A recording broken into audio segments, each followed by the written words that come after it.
We're ready. Sorry, I have a hard stop at 9:40 today. So we have Recording in progress. Okay, calling this meeting to order.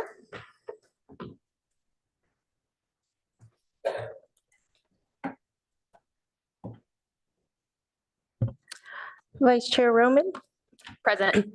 Board Member McKinnon.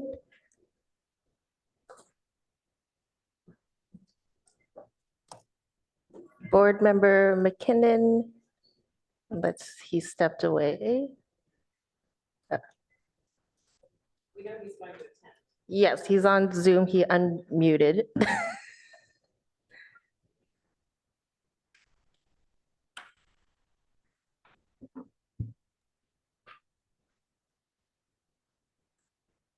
Board Member McKinnon, are you online?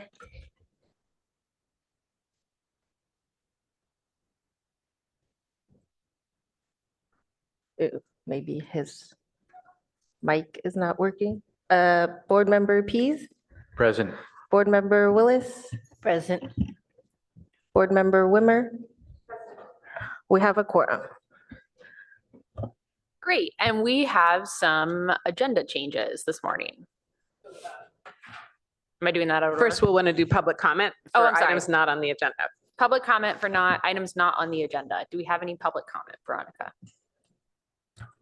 No, I have no speaker cards or hands on Zoom. Great. So now agenda changes, additions, deletions. We don't have any deletions. We do have changes due to the need for shorter meeting today. Getting to the action items first. So if we can move item 3 to number 1 and number 4 and 5 would be the approval of minutes. Those are also for action after. So we'll just go 3, 4, 5, if you can move and second and all that. And then we'll get to the study session after that, as well as the city official reports. Actually, I could do city official reports still as number 1 and then move into 261 Hamilton if that works. Just Okay. to make sure we get through everything. If So- we have time, yeah. Yeah, exactly.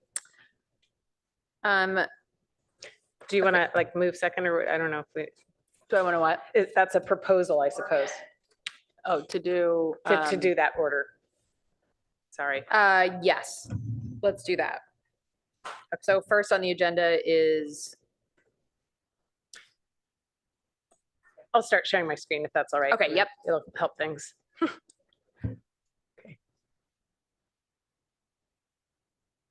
Okay. And we heard from Mike. He said yes, right? That he's. I don't know if, Mike, your mic is not connected or working because it shows he's unmuted, but we can't hear you. Okay. So he'll have to raise his hand when he wants to speak. We'll have to try that. I'm here.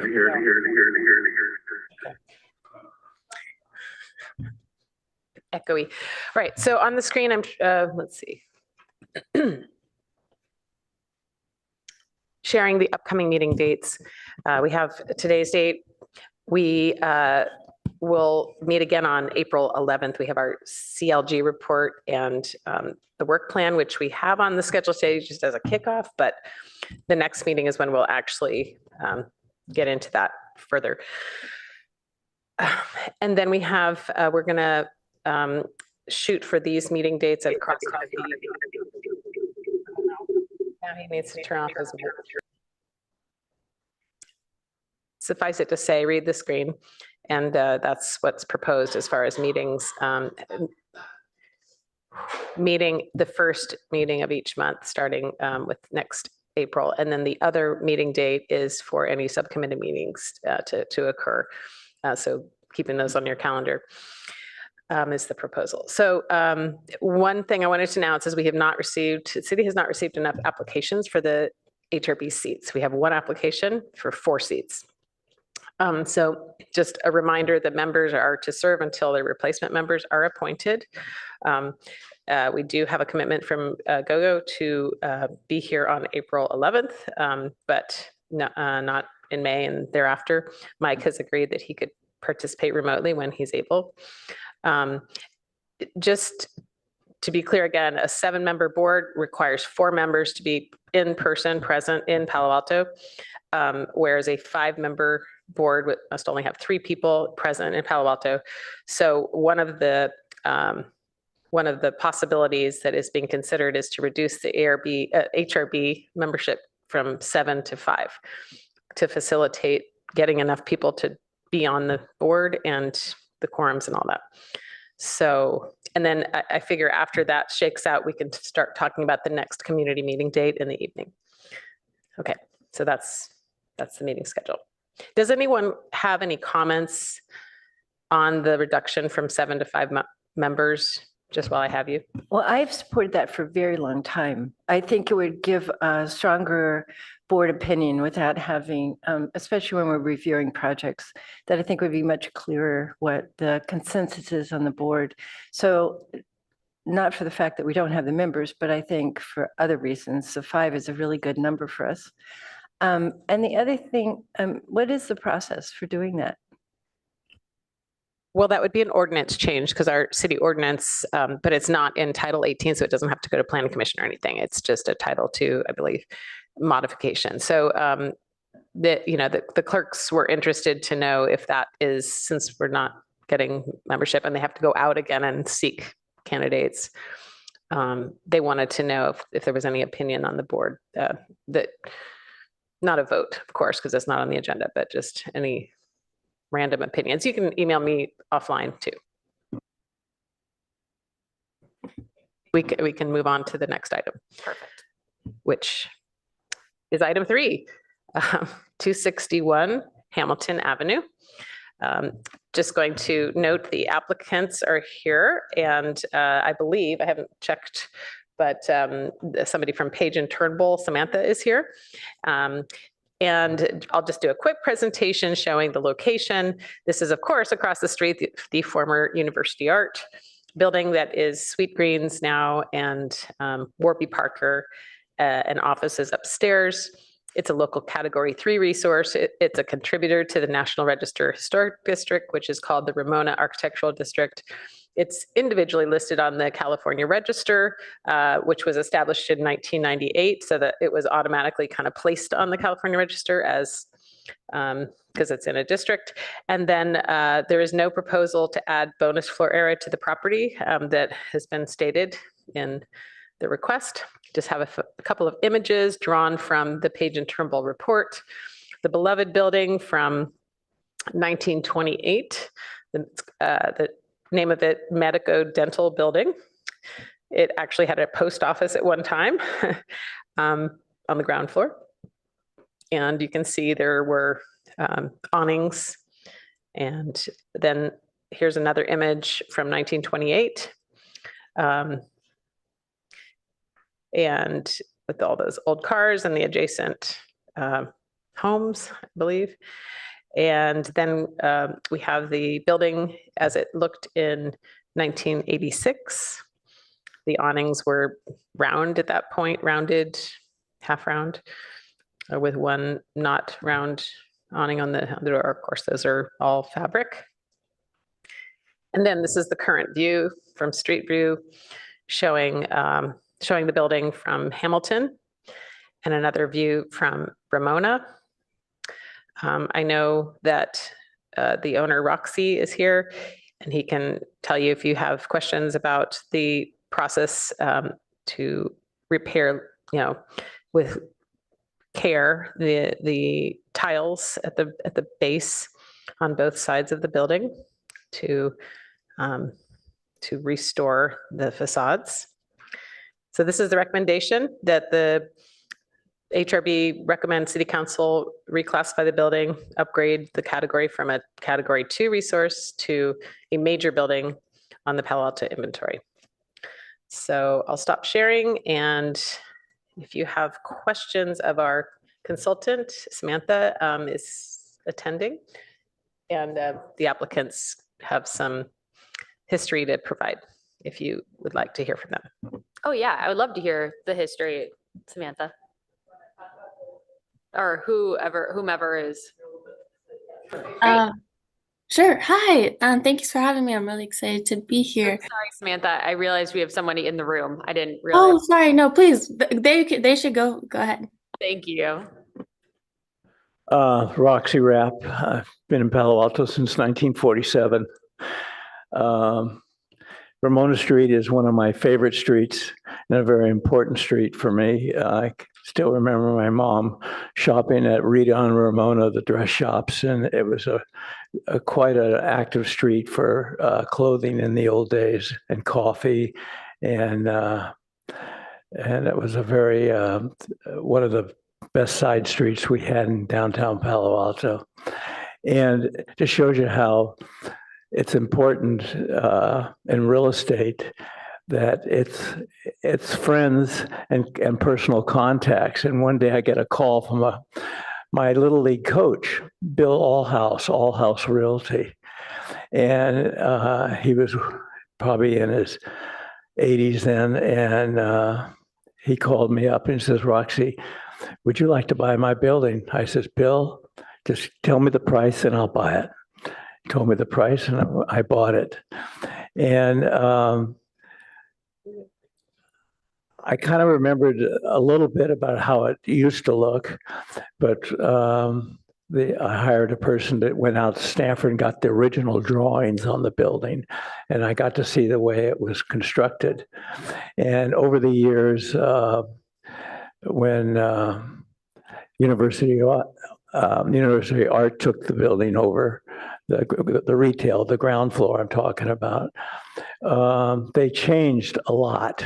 They wanted to look more modern, so they hid the tile and they put aluminum or shiny aluminum along the windows and along the bottom, and they put some flower boxes along there.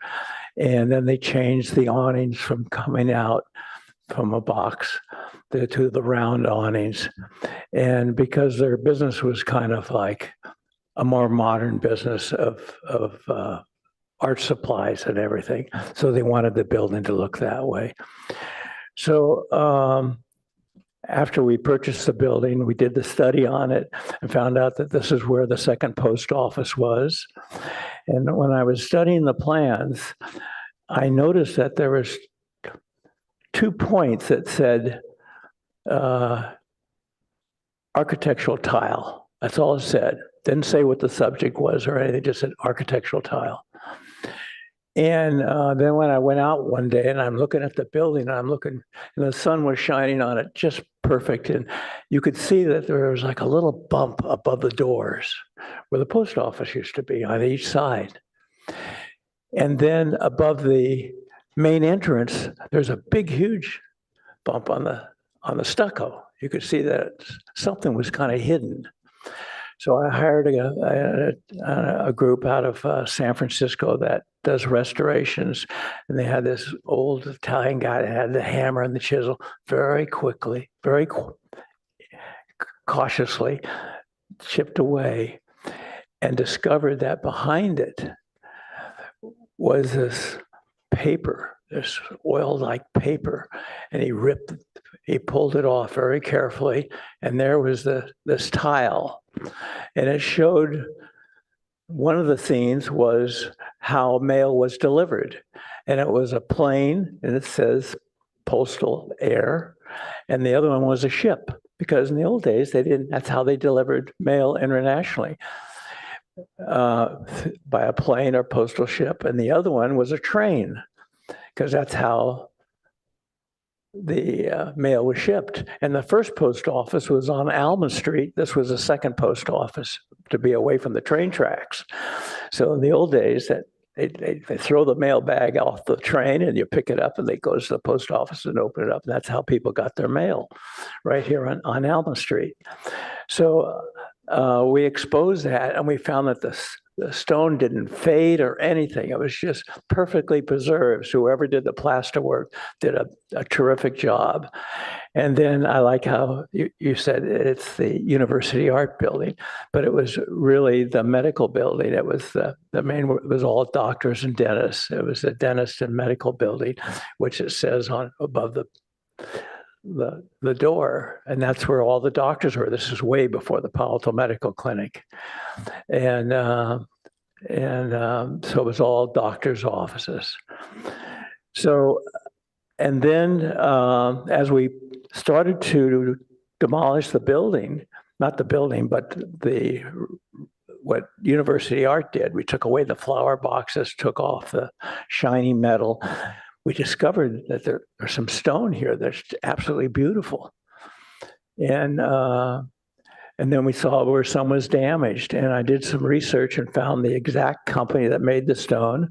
And my son and I would fly down to LA and they would match it. And they had some that was broken off. I took those colors down to make sure it was matched. And it's almost impossible for the person to tell the difference between the stone that I added, that the original company did, the comparison. So I completely redid all the stone. And then the most important thing, I think, for the city is that Fred Herman was the chief building official in those days, but George helped me along on this one, is how do you make it earthquake proof? Because a lot of these buildings, didn't have the earthquake seismic upgrades like we have today. And so we took all the columns and we dug really deep around the whole base and we added a whole new base, a whole new structure under all the columns underneath, the major columns that hold up the building. Plus around the foundation of the walls, we put all new reinforcement in that, which you don't see. It was done down in the basement. And the reason the post office wanted it, because they just came out with their little cars to be able to deliver mail. And that's where they parked the cars that took the mail to the house instead of to the mail boxes, I guess. And the post man that delivered it goes to the box and pulls the mail and delivers it to the house. So that's why they chose that site, because it was like the first garage in Palo Alto, underground garage. And it was secure for the mail. But all in all, it was a very exciting building to redo. I also did the other one on Ramona Street, where Chantilly's used to be, which is now a jewelry store and a beauty salon that does facials and offices up above. And I was very proud of that, 530 Ramona across the street. Well, and it was a lot of fun doing that building. I did that one first before I got this building. So anyway, I was told a long time ago by a very successful guy, Leonard Ely. I think you might have heard of him, or you might have known him. Grew up here all his life in Palo Alto. And Leonard says to me, he says, Roxy, don't fall in love with a building or a property. You want to fall in love with somebody that kisses you back. So this building has kissed me back. I mean, I love it, and I fell in love with it. And I love Ramona Street, and my goal of why I want this is to be able to work with the state and the feds to be able to get a tax credit to be able to put towards redoing Ramona Street, the actual street itself. I'm talking about the sidewalks, and the street needs to be redone. And that's my goal in life, is to do that. And so anyway, that's my story. Bye. Thank you for sharing, Roxy. That is a wonderful story and truly a wonderful example of both adaptive reuse and preservation. So I personally, as the vice chair, commend your efforts for paying so much attention and detail to Ramona Street and the district. It is one of Palo Alto's most beautiful areas and assets of downtown. So thank you. I must share with you. Oh. I must share with you, I'm really saddened by how Ramona Street looks today. And because all I can do is remember it the old way. And even our old historical thing, I can't think of his name, but it's retired, Dennis Backlund. He's retired and lives in a home up the street. And he's so disappointed in the way it looks. And so that's my goal, is to make it look really pleasing and bring it back to a great look people will want to come and make it a place that people want to go and sit. Thank you. Thank you. And Amy, so do we have a presentation from Page and Turnbull now, or? They may want to make a few remarks and then Yes. answer questions if you have any. Samantha? Hi, thank you. Yes, I don't have a presentation. I will just kind of echo Mr. Rapp made a really excellent summary of the building's history, and I think, yeah, some of what's already been said. This is such a wonderful building, really a cornerstone of the Ramona Street district, and it really felt that it kind of goes without saying that this is such an important focal point and community landmark, and I think it was sort of an easy memo to write that it should be elevated. So happy to answer any questions. My question is, why category 2 instead of category 1? That is a good question. I think, to be honest, I think it definitely could be. It does have the potential to be listed as category 1, but that was just the scope that we were given to our firm in the project scope by the city. So I'm not sure if the client or Amy has any other input, but I don't really have more input except that, that was the request. And so that's what was analyzed. Yep. I think, we could review the description of category 1 if you'd like. I can pull that up in a moment.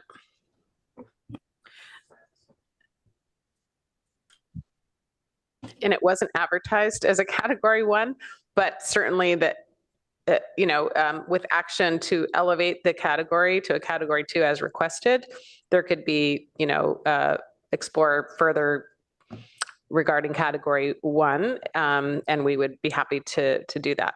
So it could skip 2 levels. It doesn't have to go to category 2 and then to category 1. No, there's no rules that way. Okay. Just as long as it meets the criteria, I think that could be, a recommendation for the council to consider.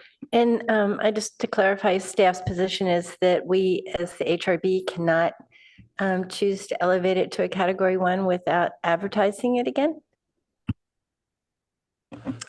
I mean, just the project description was to elevate to category 2, but I certainly think there can be comments to that effect. There's no rules about that, I don't think. There's no material difference in terms of how the code applies. Category 1 and category 2 are the same as far as application of incentives and the like. Maybe we could hear from the owner regarding if there's any objection to being a category 1 versus category 2, or. Yeah, excuse me for interrupting and doing. The only difference is it makes it more prestigious. What's the word? Prestigious as a category 1, and it just makes it more outstanding than a 2. But there's no advantage of being a category 1 over a category 2. And do you have any objections to it being to the HRB recommending that council recommends it as a category 1 versus a category 2? No, I'm thrilled that you would even consider it. That's great. Yeah. Can we review category 1, Amy? And I think I'm uploading chapter 1649 Thank at the you. moment. So to get to the definitions. And I think part of my position on elevating it to a 1 is that its prominence on Ramona Street in our historic district, and it really is an anchor for that. street. And I'm with Roxy. That is, it makes me miserable every time I look at what they've, what exists there right now. I went to bed last night visualizing how to block off the street and how to continue the sidewalk through on Hamilton. And it's not giving me nightmares, but close. So I have shared the screen from chapter 1649 to show the definition of a category 1. And it says an exceptional building has had either no exterior modifications or such minor ones that the overall appearance of the building is in its original character. So, I mean, there were minor exterior modifications that were then removed and there was restoration that happened. So I don't think there's any barrier to elevating it. If it seems that it's national and state importance, which it's already in a national registered district. Thanks, Amy. Board, are there any more questions or discussion? I'll open it up. Doesn't look like it.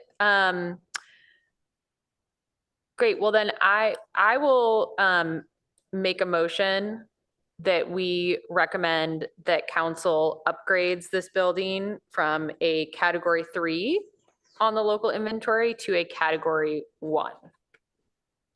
I will gladly second that. Sorry, there is one public comment. From John Schenk.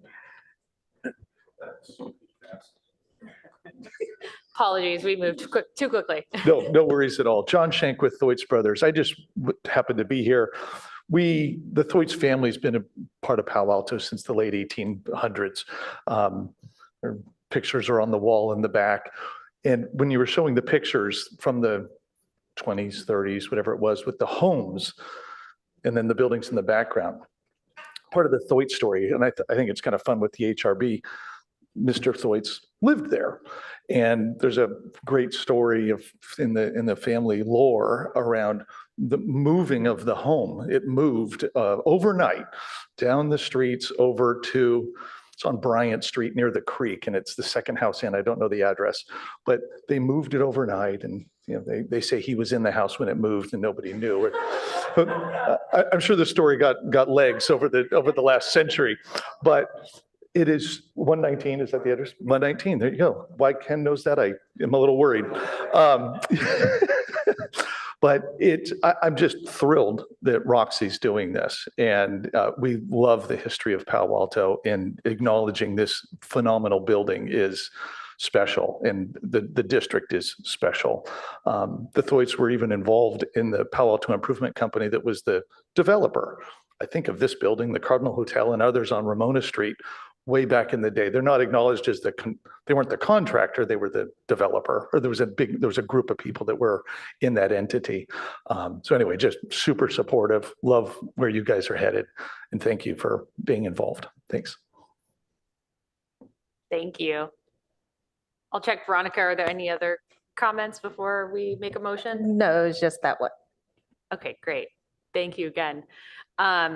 So thank you, Caroline, for the proposal to just jump it up to category 1. I absolutely agree. So I'll make a motion again that we propose that council add, 261 Hamilton Avenue to the local inventory as a category 1. So moving it up from category 3 to a category 1. I'll second that.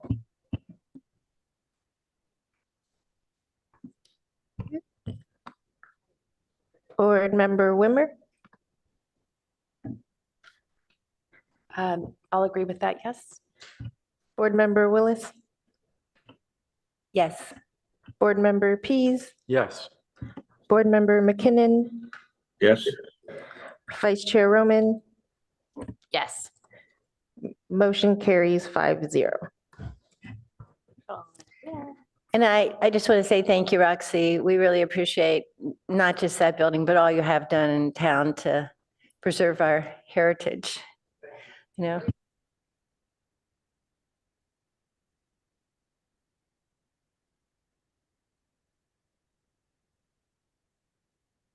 In a very short while, Ken and I are going to come back to the board and share something that we've been working on. Amy knows a little bit about it, but we'd love to show her to you our thoughts about Ramona. Thank you.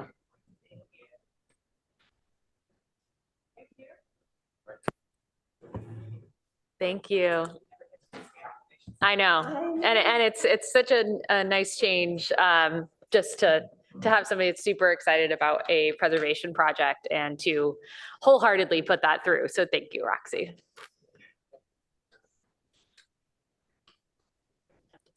My hat this time. So we're ready to move on to items 4 and 5, which is approval of minutes while we have you. Action items. So there might be a member of the public that wishes to speak to approval of minutes, but may not be. Yeah, and if anyone else in the chambers wishes to speak, you can submit a public comment card to Veronica up front. The basket isn't there anymore, does that mean? Do you have a Oh, I was just wondering where the basket, if I had to fill it out, put it in the basket. You can just hand it directly to Veronica. Oh, Yeah. great, thank you. I'm sorry, can you not touch that, Amy? Oh, yeah, that's what we do. I heard what she was.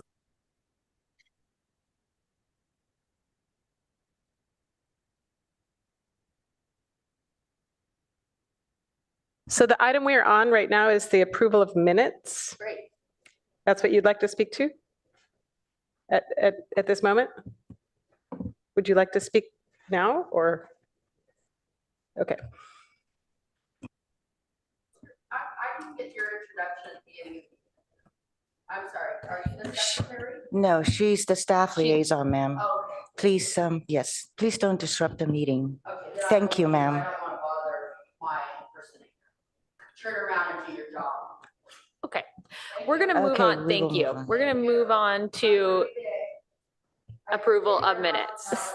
So on the January 11th minutes on page 66, at the very top, I think it's worth correcting that the motion was said to be made by Vice Chair and also seconded by the Vice Chair, but I'm pretty sure it was made by our chair. So page 66 of the packet. Sorry, I was recovering from that comment. I know. I was trying to drag you out of it. Okay, 66, page 66. Got it. What was the And at paragraph? Sorry. the top, the first two motions Uh-huh, appear to be made and seconded by the same person, which I'm sure they weren't. got it. We'll have to figure out who that was unless I'm somebody pretty knows. sure it was Alicia that made both of them and the Vice Chair seconded them. Do you happen to remember? Okay, so chair, Very top. the chair. Okay, got it. So corrected. Oh, and to sort of collaborate that, it says Chair Eagleson Sitchwich restated her motion per Ah. Board Member Wimmer's request. So Perfect. that's probably why I thought she made it. Somebody has to read the fine print. Thank you.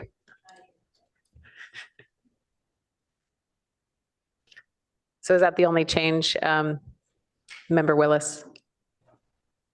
I'm not totally editing them, but yeah, that was the only thing I thought Okay. was really, Thank you. I'm trying to hold off on the missing words and things.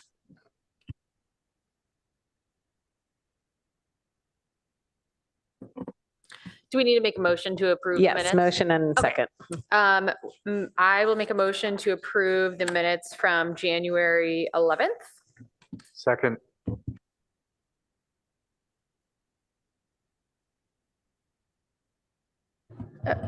Did you want a roll call vote or just voice? I think voice vote is fine. Okay.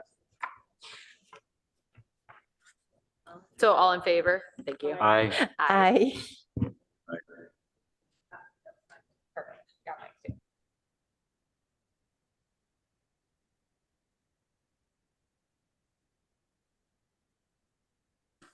Okay, and next item on the agenda is minutes from No, we only have 1 minute to approve. Two? The minutes of January 25th? No, we did the 11th. I'm not seeing the, Sorry, packet page 69 through, right? oh, no. Oh, wait, yes, sorry.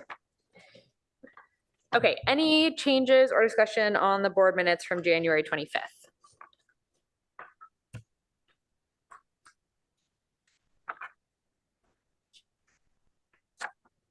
All right, if there are no changes, I make a motion to approve the minutes from January 25th as they stand. A second. And I think we can do a voice vote. All in favor? Aye. Great.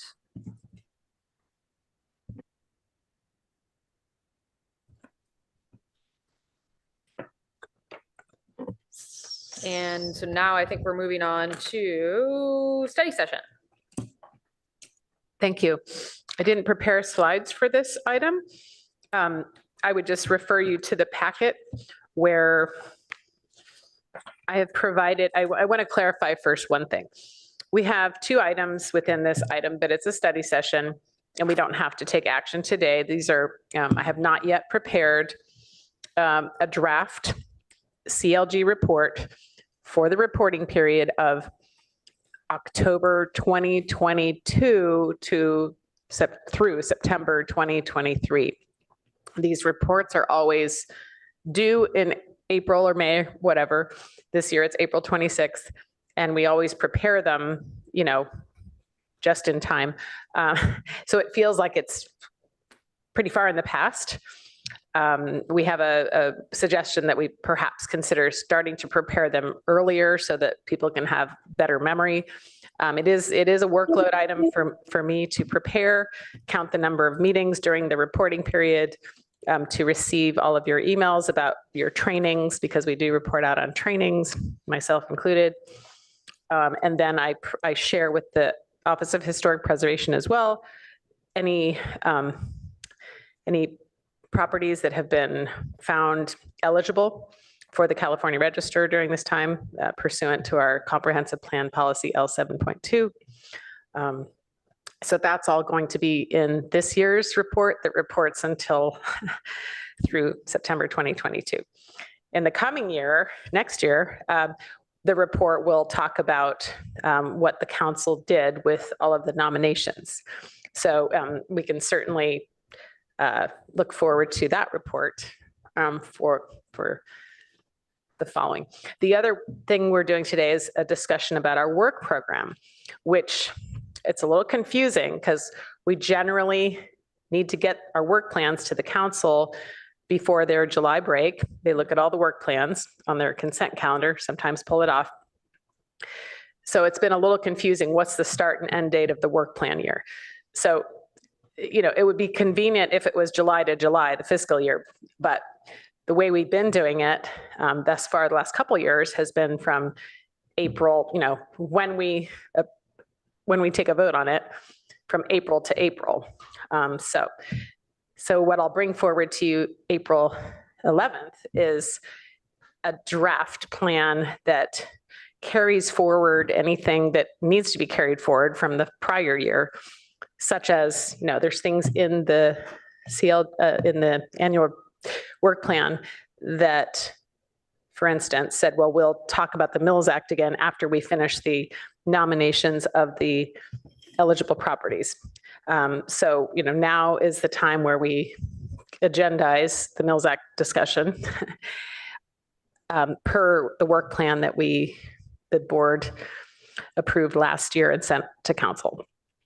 But that's something that could also carry forward into the next work plan year that starts in April, if we haven't gotten to it. We had a little delay in the nominations process, so that kind of pushed the Mills Act item out. The other thing is, we started talking, one of our work plan goals was to start talking about the ordinance, the preservation ordinance. We had some discussion about that in the study session. We started talking about the zoning code and the incentives in the zoning code. So we've gotten partway into that discussion. just reminding that the comp plan also has a policy program that says we should evaluate the effectiveness of the existing historic ordinance. So that's, again, that's on our work plan, that we could move that, carry that over into the next work plan year starting in April. So I'll end there, and just if there's questions, again, this isn't intended to put things forward, but if any of you have ideas for work plan items for the coming year from April to April, I can work towards getting something in front of you for April 11th to vote on. And it probably is going to be the last meeting for some members. Again, GoGo has told me that will, April will be her last month serving.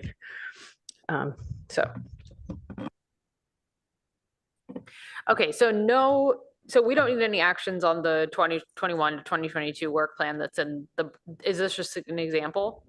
So I think the CLG report is the one that's the 2022 to 23. So I haven't prepared that yet. It technically doesn't require approval of the board. It just is share the document, review it.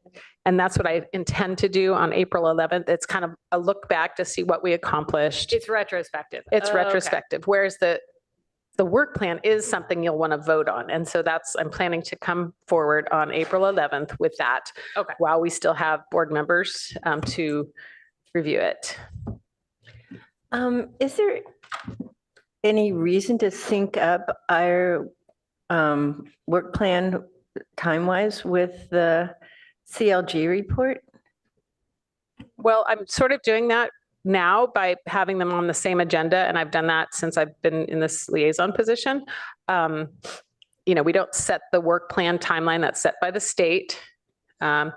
We don't set did I say work plan? We don't set the CLG report timeline that's set by the state. We don't set the work plan timeline. It's set by the board and commission handbooks and council. And it's based on when they're going to look at the work plan, which is always in May or June. So basically we just have to follow. Yeah. So we just follow what we're told, basically. There's a due date that they say it's due and we do that. But having said that, I think there could be wiggle room to say, does the board want to start their work plan year in July? That might be something that would make sense because it's so close to July. Anyway, that's a fiscal year for the city, whereas April is just taxes. I don't know what the importance of April is. Easter? Yeah. So the work plan could have one timeline, but it could go to council before that timeline actually started. Right. So you could plan, what are we going to do starting July 1st? And that's what you send to the council. Because we're kind of still in the work plan. We still have items from our work plan from last year that went through next month. So yeah, it's just it's a concept to discuss, I guess. Okay, I'll open up for discussion. I guess the only thing that I think in terms of work plan was to continue to review the ordinance. Remember how we had discussed that in past meetings, just to review it to make sure it's still effective, still reflects sort of the efforts of the board. I think that's one of the, I guess that's an ongoing Let's work go plan all item. in and say, update the ordinance. Yeah, review it and hopefully update it, even though that seems like a challenge at times, but. Well, we got through, we have done our part, completed our part in one huge project this year. Yeah. Not that the year is over, it won't be over until we do the new work plan, but we accomplished that. So I feel pretty good about it. If we set one kind of big bolder goal per work plan that really has the majority of our focus, and then subsequent goals that we will continue working on until that first goal is accomplished, we keep doing that. So perhaps it is making changes to the ordinance for this upcoming year. Well, I have kind of a hybrid of that idea. So I think we need something we can accomplish. And so I do think we should work on the Mills Act, but I think that's a long plan, a long goal. So I think we need to work on communicating very clearly what the advantages are now of being on the inventory. And I've been working on it, and I've had some help, but it's complicated. And I think also we should see if there's minor modifications to ordinance we can make that would help us, enable those things. So actually, I have one request of Amy that has the city actually used, well, I know they have, but do you know of instances where we could cite the city using the historic building code to show people where it actually might help them? Because I think it's a little obtuse the way it is now. And, I just think real people, in the community don't understand, that it's an advantage. But I think there are some advantages to using it. But I think it would convey better if we had actual examples. Do you know of some of those in the city? Sadly, I do not. When it's going through building permit, I don't have, I could ask our chief building official to ask his staff to flag when somebody is asking for the historic building code so that I become aware of it. Because normally that would just be a building permit, maybe one piece of a project that, they get to leave the glass as is or what have you. But I have to say, I would appreciate a lot more contact with the building department regarding the historic building code, because they are the gatekeepers. And I know going back to Fred Herman days, that door was pretty shut. But I think that I think it would be good to just encourage them that when something comes forward that might be able to benefit from the historic building code, to just put it out, not to push it, but to put it out there as a possibility. So I think education for the building department on the historic building code would be one of my goals for the coming year. Now, the head of building department could tell me, head of planning could tell me it's already done, but I have my doubts. So I wanted to just note that I've shared the screen of our work plan that says what the goals, and I do remember writing the staff report while I was on vacation. So there are 5 goals, and I'm showing them on the screen now. And there might be a desire to just consolidate and have 3 goals, say, instead of 5, that kind of thing. So that was my suggestion in the staff report, that be considered. Can you scroll up to 1 through 3 so we can see what they are? Yes. Thank you. I was showing number 4 because that was the ordinance, but. Yep, number 4 is yeah. ordinance and number 5 is Mills Act, which we just talked about too. So it would be good today if we have some time still to just affirm what we have accomplished in, and what still would roll forward. And then the concept that, we have goals that are just our regular work, which is reviewing projects. So it doesn't necessarily have to be a goal. It's just the work we do. We didn't do that this year. We didn't have any, did we, that we reviewed? I think it's a rare occurrence to have an actual project come to the HRB. Wow. Okay. Yeah. So kind of goal number 1 is just like table stakes. Like this is why this board exists. This is why we do our job, but we could just report out on that. That's what we do instead of having it be a goal. To eliminate one of the goals as a, streamline. And then what's number 2 from last year? And we did look at the bulletin that was in the, and did the bulletin revisions. Goal 2 was to launch the implementation of 711, which we did with the nominations of the, so now it's in the council's court looking towards the April 22nd date. But the HRB is done. So we can check that box.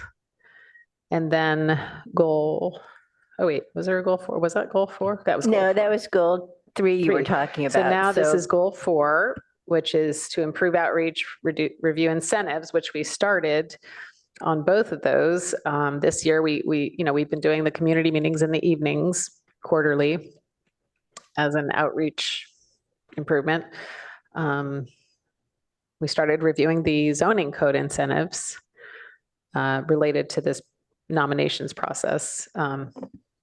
So goal number 2 was the process we just went through. Was that 2 or 3? I forget. Let's see. 3 was the nominations process. What was number 2? Number 2 was Right there. support, again, do our job Oh, implementing policy L 7.2, which is when people come forward to sell their property and they say, is it historic? We say, well, we don't know. Would you like to give us a deposit and we'll go find out for you with our consultant? Or they're coming through a discretionary process and we do the same. So that's kind of just, doesn't have to be a goal. In other words, it's just what we're doing. I was going to say if ongoing. number 1 and 2 are table stakes, do those do we have to include those or can we? No. Okay, great. I'm not going to make a motion about anything Right. today, but like that's good context for us to. It's nice to hear a straw poll if that's of interest, if anyone else has an opinion on that, because what I bring back on April 11th can eliminate those as goals and reframe those as just the work we do. Yeah.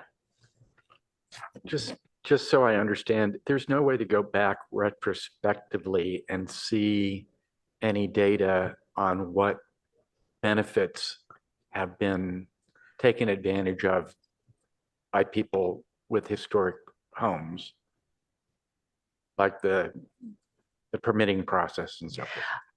I think when it's come through the planning entitlement process, such as home improvement exceptions, Right. I can probably find some data and, I can find some data on some home improvement exceptions. And then I can also find some data on for non-residential because bonus square footage. Is that something you have to do manually? Or is there an easier way to do it? Not an easier way, manually. Okay. It's spare time activity. So it would be basically a sample, some limited sample. Yes, not exhaustive.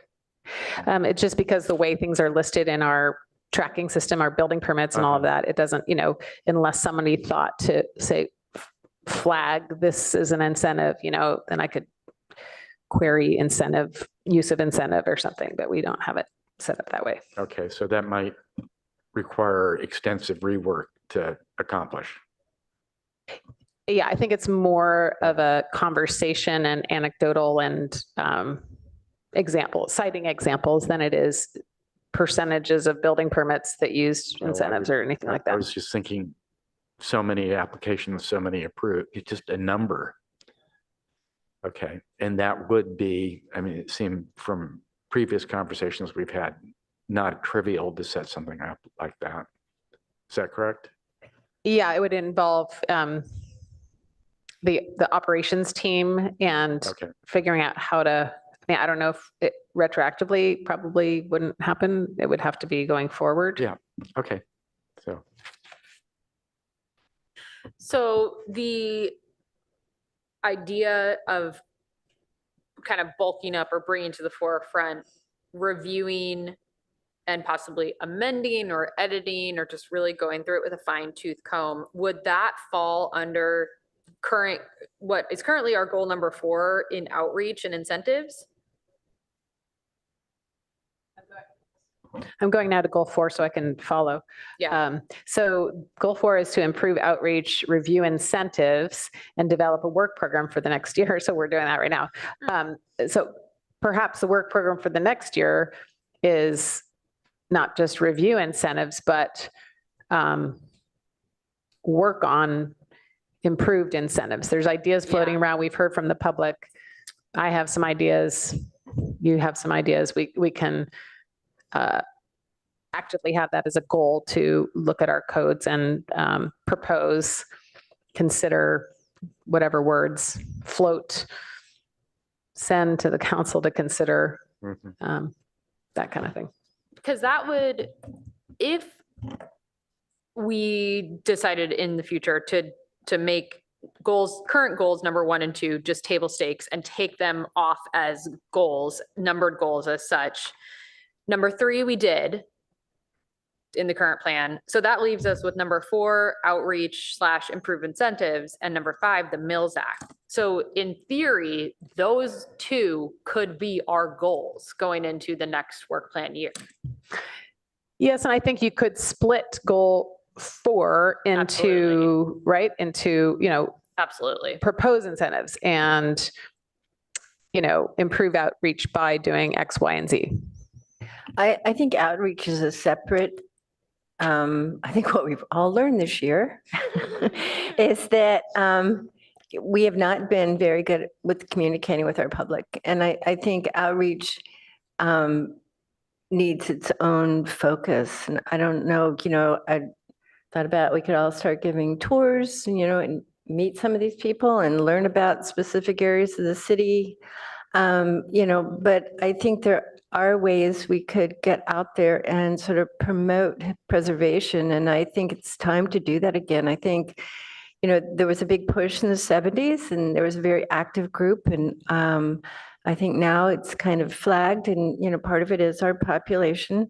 But I think we need to rejuvenate that. And I think there's a lot of possibility there and it could be really fun. And I think we need to focus on that as a separate thing, because if we don't have the support of the population, we don't have anything. But for me, that's very important. And one of my thoughts was, we do need at least one new board member, and I'm wondering if there's a way we can reach out to council and ask them to put names forward, because I think that if council members have a direct communication with at least one of our board members, that it might, be, cut out, might be a shortcut to, sort of communicating and getting things done in a more accurate way. No, I mean, I know all of them aren't going to have any idea who would be great on the HRB, but I'm just thinking if they did have somebody who would be good on the HRB and that they had a communications pathway with, it would be good for us and preservation. I mean, certainly we have our council liaison who's in attendance, not asking to weigh in, but just we do have a connection to council in that manner. I mean, I'm hopeful that when they go out to advertise HRB members again, perhaps there will have been a discussion at council level on, reducing the number from 7 to 5. And then really we're just looking for one more good person to, and possibly, if we have a 5-member board, that's a possibility. And then the other thing is if, we could consider reducing the number of meetings to just once per month. And then if we need a second meeting, we can have a special meeting, and it could be one of those evening meetings that we've been doing on a quarterly basis. So that might attract people that don't want to come twice a month to a hearing. That's just a consideration. We need some people to apply. Don't like that idea. I do like that idea. Just gonna put it out there as opposition. But I also agree with Caroline's proposal that outreach be moved into a completely separate goal from incentives. I think that could get us to 3 really easily between Mills, outreach, and incentives. And to that goal specifically, I know now that we're past the goal number 3 or 2 or whatever it was. Yeah, number 3. From this year, Karen Holman has reached out to me to do social for the new museum. Like, I would love to get HRB members back into the community. And I think having one meeting a month would allow us to do that, to actually go out in the community. I know for me personally, it would. Like 2 meetings a month for the board means I'm tapped. My volunteer time is mostly there. If we just have one, frees up time to go do those other things or be on subcommittees. So just one idea there. I do recall, because I've been on the board now for over 10 years, that's how it used to be, that we would have maybe one meeting a month. And it was usually, if there was an applicant, we would have a meeting. But then when Carolyn became our chair, she was really adamant about let's meet at least twice a month. And it seemed, like a lot to add to your schedule, but actually, I felt like there was more familiarity, like all the structure of the meetings, the communication between us was really strengthened, because I felt like when we had meetings so few and far between, it was like you kind of have to sort of reorient yourself to the whole scenario. So I felt like the more meetings, it seemed like we were more connected in a way, because, and a lot of our training and activities are exclusive to our meetings. It's not like, so I felt like the more time sort of we spent together as a group, it strengthened our group. But I think also you have to have defined tasks and goals that you're trying to accomplish. Another thing I wanted to say was, in back to the historic building code that we were discussing before, is that that is an incentive. However, I remember at least once, we had asked a building official from the building department to come do a presentation about the historic building code to us, which I thought was really beneficial. So I think also when new board members are coming on board, it's nice to have those training sessions. So that could be maybe a training session that you schedule for this upcoming year to have. It wasn't George who did it. It was, I forget, it was someone else, but they did a nice presentation. They gave us a copy of the code. It's not it's not even bigger than this packet. It's a very small packet. And it allows at least the board members to be more familiar with, the benefits, so that when someone asks us, we can be more familiar with it. So I think that might be a good, I always feel like when there's new members, training for the new member and retraining for the existing members, just as a reminder, is always a good thing. Okay, showing my age, it's much easier for me to keep my head in the game if we're talking about it twice a month. But the other comment I had is about requirements for board members. And I don't know, Amy, if you've given any thought to, it seems like the other thing we would have to adjust is, I think now it's 3 architects or I don't know how they just framed it. It wasn't like architects, but it was, industry related, and historian. And I'm just wondering if we went to 5, have you given it any thought about what those 5 would be, or do we need to work on that too? I have a feeling this going to 5 might be a little more of a process than. Yeah, I mean, I can share my screen. I'm looking up what the Chapter 2 Administrative Code says about membership, to say that. But I think, any further discussion on, what the composition should be on the board, we should agendize that. But just to say what it is, and I'll share my screen, so I don't have to do 2 things at once. Okay, so it's composed of 7 members in this chapter of the municipal code, which one of them is the owner occupant of a category 1 or 2 historic structure, which that's the harder one to meet. I think GoGo is in one of those, perhaps. And Alyssa, yes. Yeah. So she's in. So we have 2 people currently. We only need 1. I don't know if GoGo is, but Or she's in Professorville, perhaps. she might be in Professorville. So I think that it says or a structure in historic district. So, and then 3 members are architects, landscape architects, building designers, or other design professionals. So they don't have to be architects. And at least 1 member possesses academic education or practical experience in history or related field.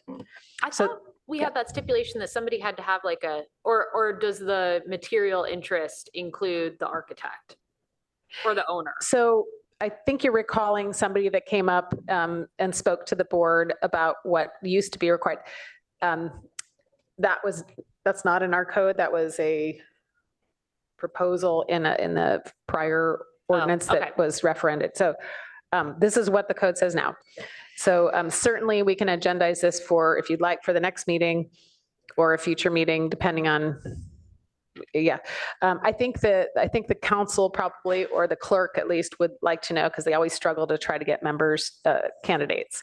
So I think it would be worth agendizing and discussing what this board currently feels would be a strong, composition as far as skills and membership. I agree. So can we do a straw man of, do we think that's something that we want to agendize for next meeting? Seeing nods, Christian and, Sorry, I was just thinking about that a little bit. oh yeah, no problem. Before we Oh, here. discuss Go that, ahead. I'm sorry. Before we discuss that, I'm thinking Mills Act, the ordinance itself, these are foundational things. And it seems to me what we came out of with the exercise we've just went through is a mailing list of people who actually have these homes, whether they've opted out or not. But they're a natural constituency to begin communicating with in some way. I also think looking at those things, and my sense is, particularly ordinance, would be is a difficult process. And it's a complicated process. The Mills Act's been looked at for, I don't know, almost as long as I've been around. It seems like a very long time. Mm-hmm. So to me, those things are an opportunity for outreach.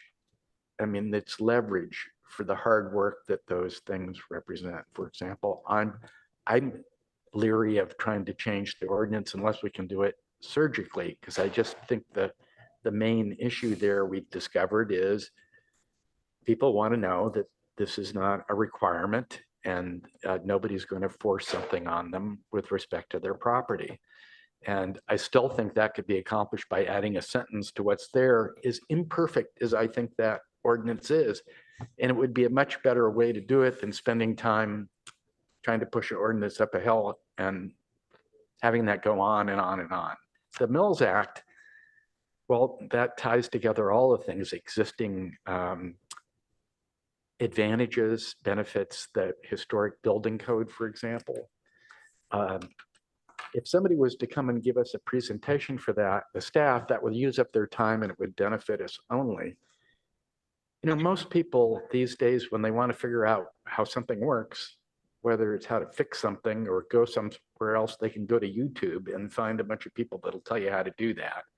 So to me, leverage is, if staff's going to have to put that together so it's rock solid with us and we understand it's all agreed and it seems to make sense, that rather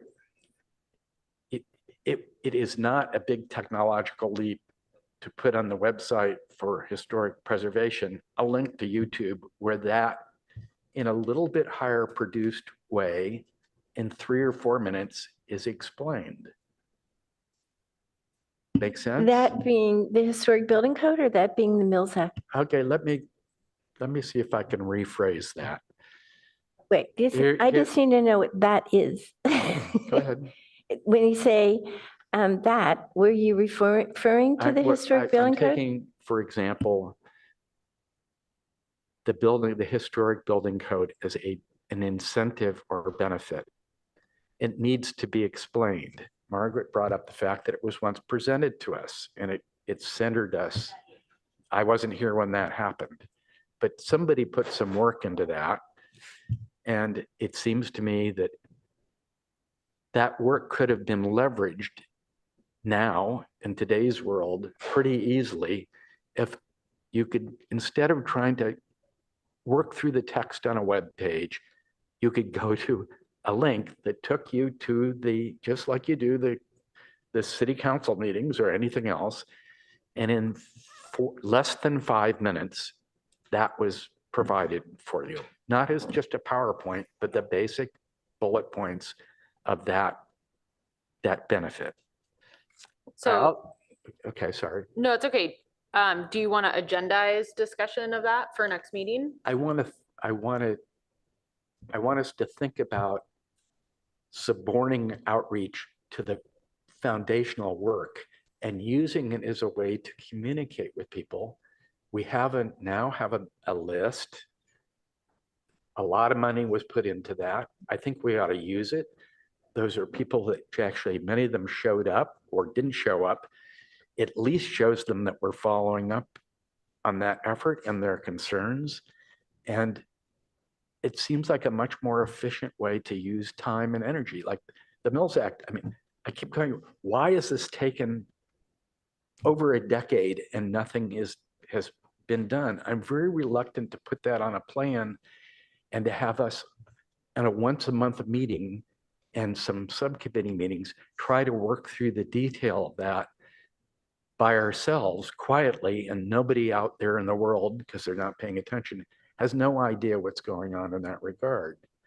So every one of those efforts, it seems to me, there's now are ways to make them more accessible, even through the city website, without having to reconstruct anything that's up there, literally, with a link.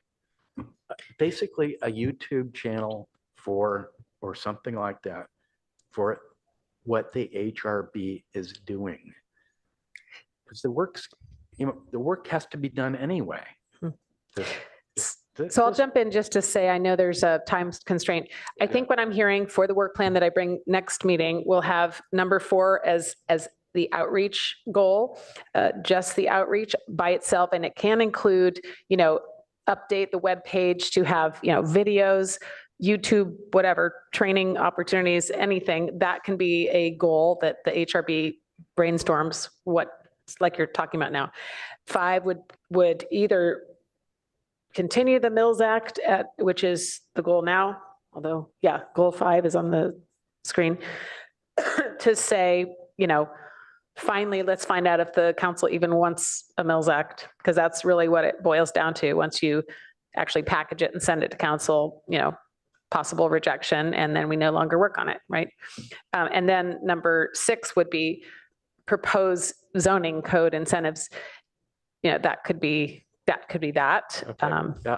I don't mean to be tiresome about this. I'm just trying to flip it on its head and say, as we look at those foundational things and discuss them, then from there, you decide which of them would benefit from this kind of communication, and whether we could take that list that we have of people who have places that are qualified for this and have expressed strong opinions about it, and somehow communicate to them, even if it's in email, you can see this, it'll take 5 minutes of your time. I mean, this is the world we're in now, so. I think all good points. Unfortunately, I do have to leave today. Okay. So I think we agendize it for discussion in our next meeting, because it is a good point. I want to keep having this discussion. Unfortunately, I can't today. I think it will be in the context of the next meeting that is about the work plan and what falls into outreach. So that's perfect for the next meeting. We do have 2 other upgrade projects for the next meeting. So April 11th has 3 items on it. Amazing. So. Right. Okay. And just to let you know, I will be out of town that week. I will be gone from the 5th to the 15th, back right before the 15th. So I won't be able to attend that meeting. Thank you. Any last comments before we adjourn? I guess I have a question. So if we lose GoGo, so we're down to 6 and we need 5, are we going to end up canceling a lot of meetings, do you think? Or historically, most of us have been we haven't had 2 people absent most times. So we'll have to talk further about that, but thank you for your concern and expressing it. I know I've had conversations with Mike, GoGo, and Margaret. So I know that Mike's committed to attending, until new member is appointed. So that saves us. As far as if we had a 5-member board, I don't know what's going to happen with the board composition, the board membership, and all of that as far as numbers. But we'll have to see where where it goes. I haven't heard solid support for five members reduction, but again, it's not on the agenda either. So It is on the agenda for next it's not time. on today's agenda. Correct, yes. I'll put it on for the next meeting as far as if there's a desire to discuss composition, like what qualifications or what have you, that we could float up if we wanted to talk about that. Perfect. Yeah. Okay, very sorry. I have to make a motion to adjourn. Second. Thank you. Meeting adjourned.